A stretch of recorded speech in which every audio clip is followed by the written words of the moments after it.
Afiyet bal şeker olsun diyerekten Yunanistan sokak yemek turunu resmi olarak başlatıyorum.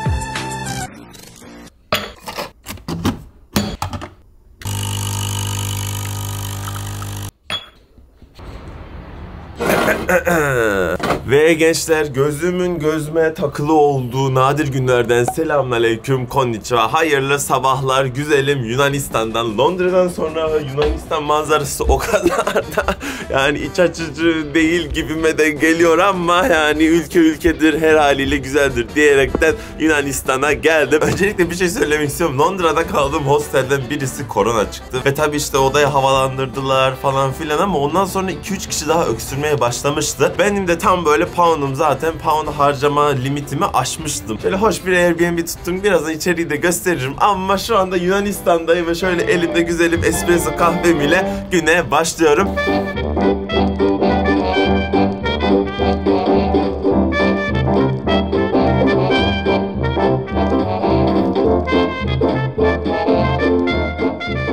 Yunanistan'da sadece 2-3 gün kalacağım. Bir hem yani Londra'da geçirdiğim her geçen gün çok pahalı olduğu için boş geçse bile Türkiye'ye gitmeden önce de bir yere daha gitmek istiyordum. Hem yol üstü Atina'ya geleyim dedim. Yani güzel ucuza bir bilet bulmuştum. Artı şöyle de bir şey var ki Atina benim aslında baya yani ilk seyahat ettiğim yerde. 3 tane Erasmus'tan arkadaş gelmişti Türkiye'ye. Onlarla birlikte gelmiştik Atina'ya. Belki izleyenler vardı. O zamanlar daha 500 abone mi 1000 abonem bile yoktu belki de. Yani o kadar ufak bir kanalken gitmiştim etmiştim eğlencesine. Hani ilk yurt dışı seyahatim Atina'ydı. Gözlüğü mesela o zamanlar alnıma takmazdım yani. Çok farklı bir dönemdi. Hiç öyle ilk gün videosu yapmayacağım. Baya sokak yemek videosuyla Yunanistan'a başlayacağım. Zaten 1 veya 2 video çıkabilir max Atina'dan diye düşünüyorum.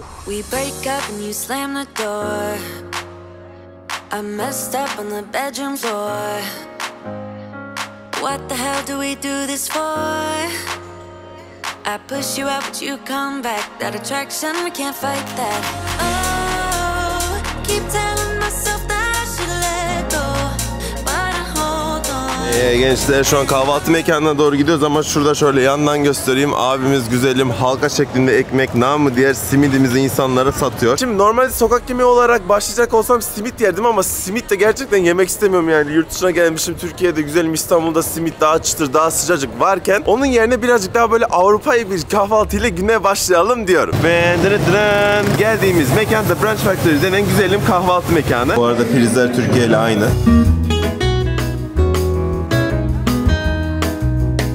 Şimdi gençler geldiğim mekanın adı tekrar söylüyorum The Brunch Factory denen güzel bir şöyle lokantamız. Yunanistan geleli bir 2 gün oldu. Ben edit falan yaparken bir yandan da böyle sokakları, yemekleri vesaire keşfediyordum. Zaten bu sokak yemek turu benim bizzat bu 2 gün keşfedip böyle toparlayıp sizlere ileteceğim bir video olacak. Bu arada böyle lokantalara geldiğinizde şöyle tap water denen anam babam musluk suyunu size veriyorlar. Soğuk isteyebilirsiniz. %100 beleş bedava yani burada gidip suya ekstra euro gömülmenize gerek yok. Musluk suları içiliyor. Hatta içilmekle değil böyle güzelim servis ediliyor. Baksana adamlar kendi markalarını koymuş yani musluk suyuna. Şöyle soğuk lıkır içmelik. Thank you. Türkiye'deki menülerden farkı burada bol bacon ve domuz eti bulabiliyorsunuz. Yani eğer bacon seviyorsanız burayı gerçekten seveceğinizi düşünüyorum. Ben ne aldım derseniz de thank you. Güzelim Avrupa usulü Eggs Benedict denen benim yeni keşfettiğim ama birçok insanın galiba önceden bildiği ve mükemmel ötesi kahvaltı. Yani şöyle güzel bir yemeği niye önceden keşfetmemişim onu da bilmiyorum ama gelirseniz kesinlikle tavsiye ederim. Şöyle zoomlayıp da gösterecek olursak abi. Şöyle güzelim yarım tost ekmek üstüne et, bunu istiyorsanız bacon yapabiliyorsunuz. Özel rica üzerine poşe yumurta ve üstüne de Hollandaise denen güzel bir sos. Zaten bu yemeği mükemmel yapan da bu sos abi. Afiyet bal şeker olsun diyerekten Yunanistan sokak yemek turunu resmi olarak başlatıyorum. Alıyorsunuz çatal ve bıçağı. Çatağa batırıyorsunuz. Bıçağı kesiyorsunuz. Yani şöyle hafiften akan yumurtanın sarısıyla güzel taşan sosuyla birlikte mükemmel ötesi. Fiyatına gelecek olursak da 8,5 euroya geliyor. Afiyet bal şeker olsun.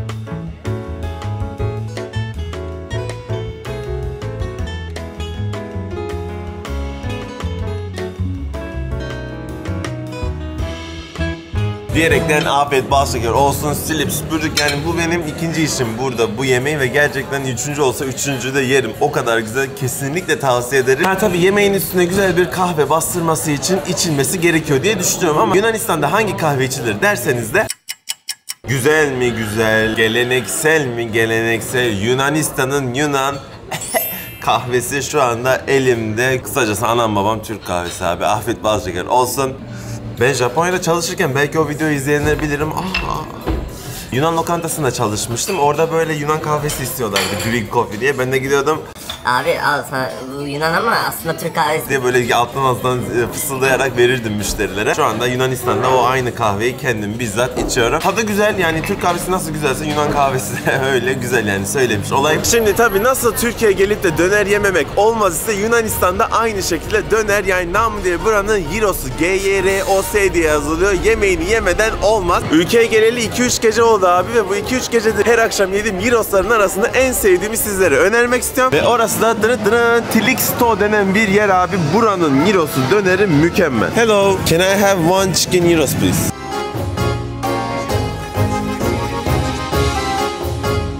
Diyerekten şöyle güzelim dönerimiz, namı diğer gyrosumuzu yani Yunan döneri elimde bulunmakta. İçinde tavuk döneri var. Türk şeyinden farklı olan şöyle pide ekmeğin arasına koyuyorlar abi. Bol bol patates kızartması ve yanında da şöyle görebiliyor musunuz bilmiyorum ama yoğurt, mayonez mi tam ne olduğunu bilmediğim onun arasında karışık bir sos var. Yanında ise içecek olarak Fanta aldım ama bu Fanta'yı dün keşfettim. Asitsiz böyle normal portakal suyu gibi bir Fanta. Ve açıkçası ben bayağı normal Fanta'dan çok daha beğendim yani. Japonya'da da buna benzer bir içecek vardı. Biraz nostaljiyle birlikte gelirseniz denemenizi tavsiye ederim. Ve ya Allah bismillah diyerekten şöyle güzelim, hatta zoomlayayım içine dönerimizi yiyelim. Bir güzel gyros Yunan usulü döner.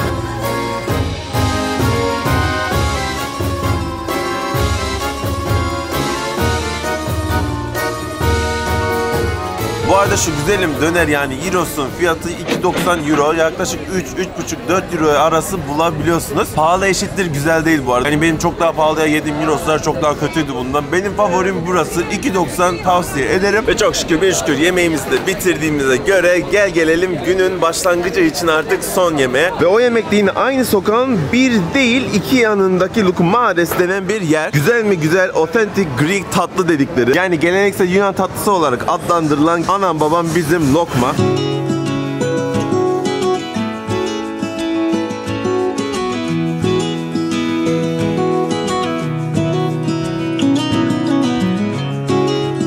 Şimdi doğruya doğru abi, yani dürüst olmam gerekiyor. Evet, bir authentic Greek tatlısı olmayabilir. Buna lafım yok. Hani lokmayı vermeyiz ama güzel yapıyorlar mı yapmıyorlar mı derseniz bence bayağı güzel yapıyorlar. Ben buraya 2 gece önce gelmiştim ve gerçekten de tavsiye ederim bu Lukmades denen yere. Zaten bu sokak tamamen yani güzel yemeklerle dolu. Yunan sokak yemeklerini böyle tanıtmama gerek yok diye düşünüyorum. Aynısının böyle orijinali hası Türkiye'de de var ama böyle güzel sıcacık taze yeni çıkmış çikolatasıyla birlikte. Yarısını çikolata yarısını karamel aldım ve fiyat olarak da 4-5 euro arası kahveyle birlikte yaklaşık 6 euroya şöyle güzel bir menü alabiliyorsunuz. O karamel. Vallahi hani Yunan diyorlar ama 10 numara 5 yıldız. Hani kahvaltı niyetine ekmek yedik ve kahvaltı niyetine döner yedikten sonra yine kahvaltının bitişi olarak şöyle güzel bir lokma yemenizi tavsiye ederim. Ve tabii her yeni ülkede olduğu gibi şöyle güzel bir yemekle birlikte Hamza ile Google'da bulabileceğiniz bilgiler listesine hoş geldiniz. Biliyor muydunuz? Atina Avrupa'daki en eski başkent imiş. Ve tabii bu da demek oluyor ki dünyadaki en eski şehirlerden bir tanesi. 4300 yıllık bir böyle tarihi var imiş Atina'nın. Tabii böyle bir tarihi olunca 4000 yıl boyunca insanlar burada yaşayınca monarşi, demokrasi, sosyalizm, kapitalizm, komünizm gibi bin bir türlü böyle devlet yönetimini bu şehir görmüş. Bir de bildiğiniz üzere birazdan göreceğimiz Akropolis var yani Atina'da. Onun her yerden gözükebilmesi için devlet böyle şehrin tamamında 17,5 metrenin üzerinde binanın yapımını engellemiş, yasaklamış diyerekten şöyle güzelim lokmadan son bir kez diyerek, Lukmades'ten son kez diyerek kahvaltımızı bitiriyoruz. Elimizde kahveyle güzelim Akropolis'e gidiyoruz. Let's go.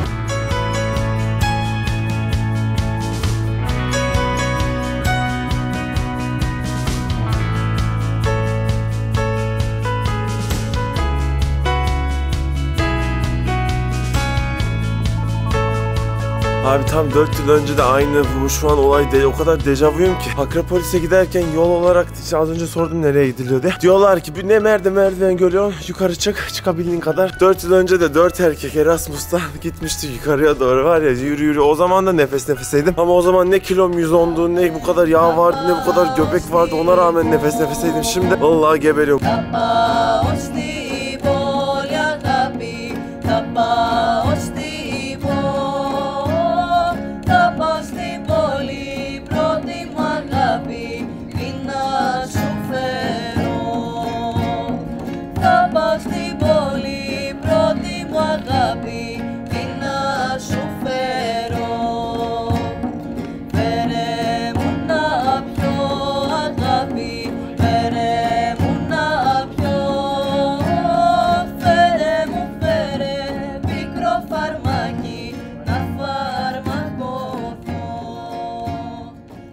Şimdi yaklaşık 15-20 dakika yukarı çıktıktan sonra varacağınız yer, görebileceğiniz şu güzelim Akropolis, Pantheon artık ne deniyorsa. Buraya 4 yıl önce arkadaşlarımla gelmiştim. O kadar nostaljik, o kadar dejavu yaşıyorum ki. Yani o zaman bambaşka bir havayla, bambaşka bir böyle kafayla gelmiştim. Gezmek ne, tarih ne, işte yemek kültürüne, insan o farklı yurt dışı kültürüne hiçbir şey bilmeden geldiğim de gördüm. Hatta şu köşede bir fotoğrafım var. Şimdi ise sizlere şu arkamdaki şey hakkında 1-2 tane bilgi vermek istiyorum. Öncelikle bu arkamda gördüğünüz Parthenon yaklaşık olarak 2460 yıllık bir yapıt imiş. Milattan önce 447 yıllarında yapımı başlandığı söyleniyor. Akropolis değil mi diyebilirsiniz burası. Aslında Akropolis bu tepenin adı, yani bir saattir çıktığımız o dağ tepenin adı Akropolis. Üstünde Athena tanrıçası için yapılan bu tapınağın adı ise Parthenon. Burası şu anda bir tapınak ama vakti zamanında milli üs olarak da kullanılmış. Bu yüksek konumundan dolayı kilise olarak da kullanılmış, cami olarak da kullanılmış ve tekrar söylüyorum tapınak olarak da şu an mevcut. Hani Hristiyanların fethetmesiyle, Türklerin fethetmesiyle burası bambaşka işlevsel görevler almış. Bir diğer bilgi, bunun yapım ücreti, yani bunun yapım maliyeti 469 savaş gemisi maliyetindeymiş. Yani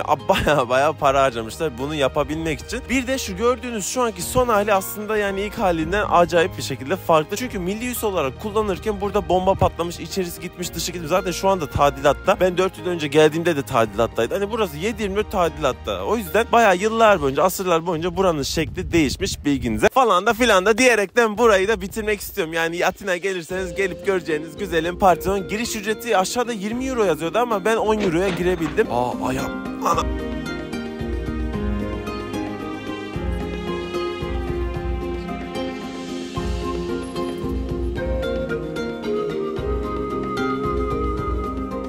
Şimdilik sokak yemek turumuza tam gaz devam edelim. Şu arkamda gördüğünüz butik kafe büyük ihtimalle sizlerin de Akropolis'e çıkarsanız karşılaşacağınız güzelim bir kafe. Yine şöyle sağ olsunlar musluk sularıyla birlikte bizleri ağırladılar. Burada bu klasik gibi bir şey zaten. Sabah bir tane Greek coffee içmiştim ya, o bile anam babam Türk kahvesi gibi bir şey. Ama burada gerçekten Türkiye'de bulamayacağınız bir kahve varsa o da bu frappe dedikleri kahve. Hatta yaklaşık 2 yıl önce falan ben Yunanistan'a karayoluyla sınırdan yürüyerek geçmiştim. Edirne'nin oradan Yunanistan'a geçmiştim. Bir tane frappe içip akşamında Edirne İstanbul'da geri dönmüştüm. Öyle bir şey yapmıştım. O aynı frappe bu frappe. Espresso'nun birazcık daha soğuk ve köpüklendirilmiş, bol böyle sulandırılmış hali. İsterseniz Baileys gibi alkolü içine koyabiliyorsunuz. Öyle de içenler var. Kahvemizin fiyatı tam olarak 3,5 euro. Ağır ama böyle acayip vurmayan bir kahve tadı var. Şöyle üstte hafif köpüklü oluyor. Altta da kahve suyunu görebilirsiniz zaten. Yanında da şöyle ikram çerez getiriyorlar zaten. Birlikte içebilirsiniz, yiyebilirsiniz. Zaten manzara desen ayrı bir mükemmel. İspanyol böyle şarkılar falan da var. Tam böyle hafif kıçını oynatıp kahveni içecek bir ortam var. Afiyet bağışla gör olsun.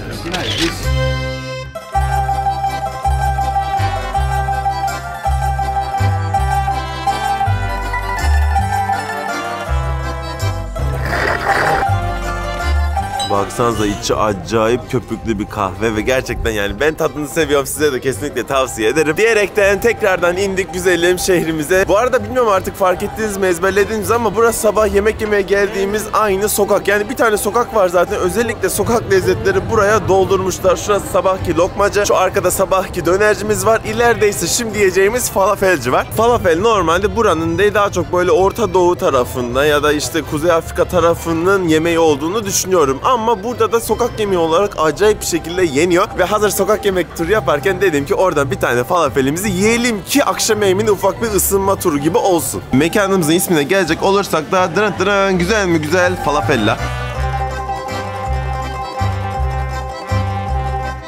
Şöyle güzel mi güzel, soslu mu soslu falafelimizi aldık. Mekan böyle sokak ortasında, içeride yiyemiyorsunuz. Yani tamamen sokak yemek tarzına uygun bir falafelci. İçinde böyle güzel mi güzel tahin sosu var. Tam böyle Mısır'da, Fas'ta yediğim tarzlardan. Artı domates sosu ufak da acısıyla birlikte ya Allah bismillah diyerekten küçük boy 3 falafel 3 euroya geliyor. Büyük boy 5 falafel 4 euroya geliyor. Şöyle alıp bankta oturup yiyebilirsiniz. Normal bir insan bu arada bundan gayet doyar. Bu vejetaryen versiyonuydu akşam yemeğimizin. Şimdi birazcık daha etli şeylere geçiyoruz.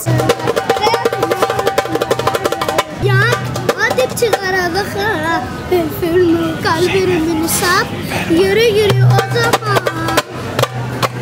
Sudakimizi nerede yiyeceğiz derseniz sabah o gyros dönerimizi yediğimiz yere geri geldik. Bunun sebebi ise gerçekten buradaki fiyatlar uygun. Yani ileride 16 euroya satılan şey burada hem daha güzel hem de çok daha ucuzda 5.90'a 5.70'e satılıyor. Ve gelelim yine yemeğimize. Sabah yine benzer bir şey. Yanında asitsiz bir Fanta. Diğer taraftaysa güzelim suvdaki. Dışarıdan gördüğünüz zaman gyros'a benziyor olabilir abi ama farklı. Ne farklı derseniz de şöyle zoomlayıp göstereyim. Şu içindeki et döner kebap değil, şiş kebap. Yine güzelim sıcacık şöyle pide ekmeğinin arasında sosuyla, etiyle, patatesiyle, domatesiyle. Gerçekten 10 numara 5 yıldız. Şöyle ikisi birlikte 4.40 euroya şöyle güzel bir menü alabilirsiniz. Elimde bir adet Yunan usulü musakkamız var ve yine Yunan usulü caciki denen cacığımız var. Ufak olandan başlamak istiyorum. Şöyle tavada caciki diye birazcık daha kıvamı yoğun olan bir cacık var. Hani bizimki gibi böyle çorba şeklinde değil, daha böyle elle tutulur katı bir şey. Tadına gelecek olursak da anam babam bir tık daha bizim cacığa göre tuzlu olan ve bence tadı yoğun olan bir cacık. Tadı güzel mi derseniz de cacık nasıl mükemmel bir yemekse bu da gayet mükemmel ötesi. Tekrardan göstereyim, afiyet bal şeker olsun. Türkiye'dekinden bir tık farklı ama o yüzden gelirseniz denemenizi tavsiye ederim. Ve gelelim ana menümüze. Güzel mi güzel kocaman devasa kafam kadar bir musakka. Ben bunu var ya kaç tane Japon'a servis ettim. Hatta şöyle patatesimsi bir tabaka var. Üstünde etten yapılmıştı bir tabaka var. Onun üstünde ise soslu bir tabaka var. En üstte de böyle kaşar gibi bir şey eritmişler herhalde. Tam olarak tarifini bilmiyorum. Bilen varsa yazabilir. Ben size tadından bahsetmek istiyorum. Şöyle yine parçalanmış bir şekilde göstereyim abi. Sosuyla, suluslu, tabakasıyla katı katı. Son kez bugünlük artık ya Allah bismillah diyerekten. Yani bugün yediklerim arasında bana göre tadı en böyle pasif kalan ama bence tadı yine 10 üzerinden 7-8 verilecek bir yemek. Sadece ben buna 9 euro vereceğime 3 kere döner alırım şahsen, onu daha çok tercih ederim. Ama eğer böyle oturup lokantada sıcak sıcak yemek istiyorsanız bunu yemenizi %100, %1 milyon tavsiye ederim. Gayet güzel, gayet hoş. Bu arada eskiden ben bu yemekleri çok rahat yerdim. Yani ben bir bu kadar daha yerdim, yani izleyenler bilir diye düşünüyorum ama benim ne kadar büyüdüyse ters orantılı bir şekilde midem de bir o kadar küçüldü. Ve artık yavaş yavaş yemek menümüzün sonu olan otentik, geleneksel Yunan tatlısı yemek istiyorum. Hepimizin çok yakından tanıdığı, çok benimsediği bir tatlı olduğunu da düşünüyorum. Bilen zaten bilmiştir ama tatlımızın adı, burada adı baklava, bizde ise baklava olarak geçen şu güzelim biraz şekli şemali transform edilmiş bir tatlımız. Üstünde bal mı, şerbet mi bir şeyler var abi, yani maşallah var zaten. Şöyle baklavaya zoomlamak istiyorum ki biraz da yakından görün abi. Anlamadım bu nasıl bir baklava ama adeti tam olarak 5 euroya geliyor. Şöyle şurası full ceviz. Şu üstte de ufak bir katman var. Şöyle çatalı bıçağı şöyle bıçağı da batırır. Oha, kesmiyor, bıçak bile kesmiyor. Bir saniye, hemen kolları sıvıyorum, işi ciddi alıyorum. Acayip sert lan bunu. Şöyle şöyle şu sadece yarısı bu arada devasa bir baklava dilimiyle birlikte ya Allah bismillah diyerekten resmi olarak Yunanistan sokak yemek turunu bitirmek istiyorum. Yani öncelikle yanına kesinlikle bir tane kahve alın. Yunan kahvesinden kesinlikle bir tane almanızı tavsiye ederim. Çünkü bizim baklavalara kıyasen bile acayip bir şekilde şerbetli ve tatlı. Tadı güzel mi derseniz bence bizim baklavalar çok daha güzel bu arada. Ama kötü mü derseniz kötü de değil. Sadece hani 5 euro verilir mi? Bence 5 euroya vereceğinize gidin gerçekten 3 euroya bir tane daha döner yiyin üstüne. Ama gelmişken yedik mi? Beğendik mi? Tabii ki de beğendik. Vallahi dürüst olacağım. İlk defa takeaway yapıyorum. Bir tane sokak yemek videosunda sokak yemeğini bitiremedim. Euro'ya ödüyoruz mu? Ödüyoruz. Güle. Thank you. Güle. Böylelikle yarınki yemeğim de fazlasıyla var şu anda. Bir de yemekleri bitirene kadar abi yavaş yavaş böyle gece hayatı aktifleşmeye başladı Atina'da. Yani evet, yemekler mükemmeldi ama Atina bununla bitmiyor. O yüzden de cuma gecesini sonuna kadar değerlendirmek istiyorum. Peki bunu nasıl yapacağız derseniz de